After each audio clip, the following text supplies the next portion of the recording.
Hey guys, welcome back to the channel, and today we're going to be reacting to Why protests in Southern Europe, Southeastern Europe are heating up. Cognate. Since late last year, mass protests have erupted across multiple countries in You're the doing all Balkans, this. Eastern Europe, and the Caucasus. Just read the marked by public title. anger over corruption and democratic Okay. backsliding, which in Serbia, Greece, and North Macedonia have led to tragic, fatal events that have become symbols of institutional failure. So in this video, we're going to take a look at all of these protests, the conspicuous similarities between them, and whether they can actually bring about any change. Oh, someone's brain is on a stick. World. To determine, Wow. click the link in the description What a to reserve your visual. copy. First, let's start with some context. Throughout the last decade or so, many countries in Southeastern Europe have experienced declining democratic standards, entrenched corruption, and Turkey not included, interesting. increasing authoritarian tendencies as a result of what's often known as state capture, which is essentially when corrupt politicians and their networks capture parts of the state and use them to make profit. Through state capture, corrupt officials are able to influence government decision-making for their own private interests, such as taking overpriced contracts or Really? They're using Monopoly card. industries. Recent reports from organizations like Transparency International have underscored the persistent nature of corruption in the region. The Corruption Perception Index, which awards each state a score between 0 and 100, ranging from highly corrupted to very clean, sees most countries in the Balkans scoring below 60. The Global Organized Crime Index 2024 also highlights that high levels of government corruption and blurred lines between public authorities and private sector entities has allowed for illegal activities, such as bribery for permits and money laundering. A report from SLDI last year shows that the share of individuals in the Western Balkans who report bribing public officials is roughly at the same level as a decade ago. And apart So, it's a self-reported, I guess. People, like, obviously has to be anonymous, right? Because it's a crime, so I guess it's Is it a crime if it's the norm? Listen, if there's 10 cars speeding and you get pulled over, you cannot say, oh, everybody was speeding. So it's the same thing. If everybody bribes it and you get caught, you can't say, oh, everybody does. It's just, it's still illegal, but, you're playing the odds, basically. But so what, a decade ago? Kind of similar, yeah. Honestly, Albania is even higher. I mean, all of them are higher. Hold up, North Macedonia is higher. Oh, That's Greece a is little not here. unsettling. Kosovo is less. Who's red? Montenegro is less.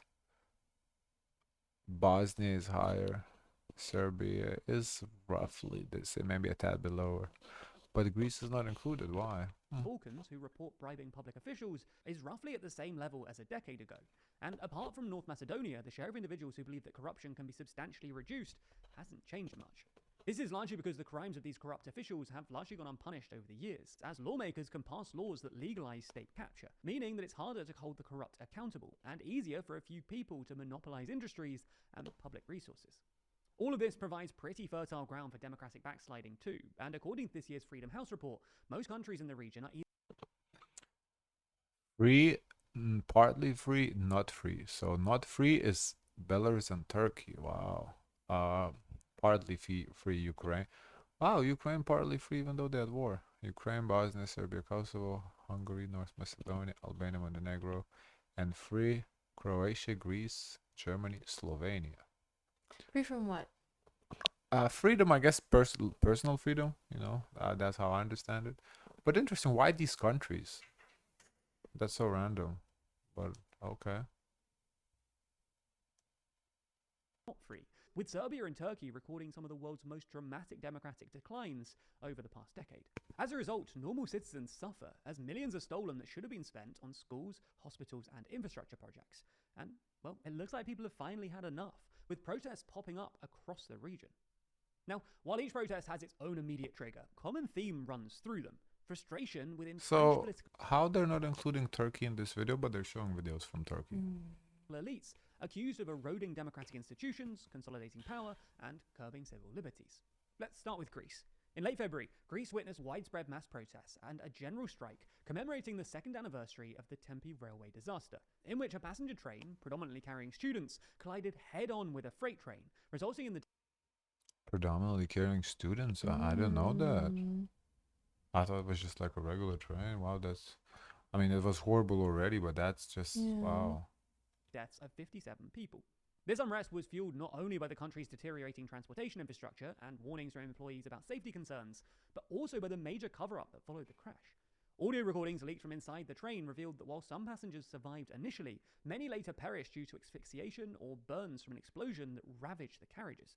This has led suspicions that the cargo train was carrying illegal flammable materials, while the rapid removal of large quantities of soil from the wreckage site just days after the collision and before all the victims had even been recovered has further deepened public distrust and anger.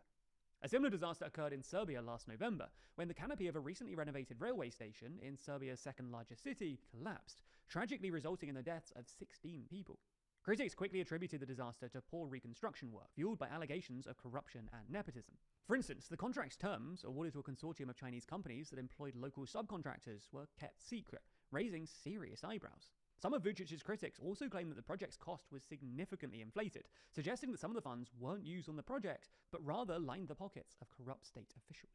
The massive protests in Serbia, which have been led by students, have morphed into wider, reoccurring protests focused on democratic backsliding and corruption, and they've even spilled over into neighboring countries like Slovenia and Bosnia-Herzegovina, Wow. held solidarity rallies, with hundreds rallying under the slogan. We didn't see that they're holding Yeah. solidarity rallies. That's impressive. that's good for them.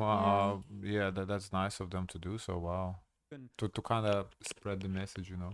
Corruption kills. It's a similar story in Turkey, where protests this March initially broke out So we are including Turkey. Okay. in response to President Erdogan's jailing of the leader of the main opposition party, but have morphed into discussing wider issues of democratic backsliding and corruption, which became an especially salient issue in 2023, following the country's earthquakes, which caused an astonishing 50,000 deaths, in large part due to construction contracts that had been handed out to Erdogan's cronies, who didn't properly follow building regulations. In North Macedonia, protests have erupted, albeit on a smaller scale than in Greece or Serbia, following a March nightclub fire that claimed 59 lives.